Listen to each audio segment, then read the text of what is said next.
when you feel a certain way, you like that feeling. And this is the idea, to not have this die out and be dull or phase out, or again, maybe it was never there, this whole idea of love and this dynamic.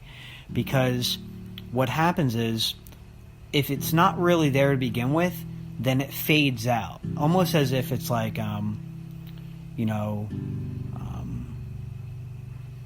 temporary greatness with emotions. And that feels great and all. But it fades out because it wasn't really real. See, when it's really real, first off, you take your time with it. You get to understand it. You want to get to know it. You want to take your time with it because it means something to you. A lot of times when things feel good, we want to get as much as possible. It's almost like this addiction. I need more, I need more, I need more. And what we're realizing is, or really what we're not realizing is, if that's the case, then you're falling for this illusion that all this is great. Because the reality is, just like an addiction or something we continuously doing over and over and over again because we think it's great, the reality is the object is no longer great. And that person, I don't want to call them an object, but the reality is they become an object. But we don't think of them as an object.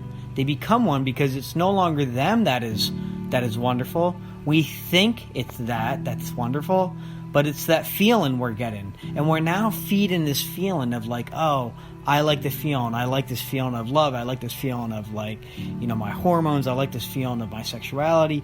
We like that feeling, and there's nothing wrong with that. That's what bonds people together. That's what unites them together in the first place. That's what feeds your behavior. For the good or for the bad of the behavior, it feeds it because you like the way it feels. But the reality is that it fades out because it wasn't really meaningful to begin with. And we think it was meaningful because it's about another person we're actually in real time interacting with. But what we're not realizing is it's all these stimulus emotions and these stimulating feelings that are new or that feel good. And it's that's like the goal. We're trying to get that. But we think we're chasing the partner, the person, and you're not.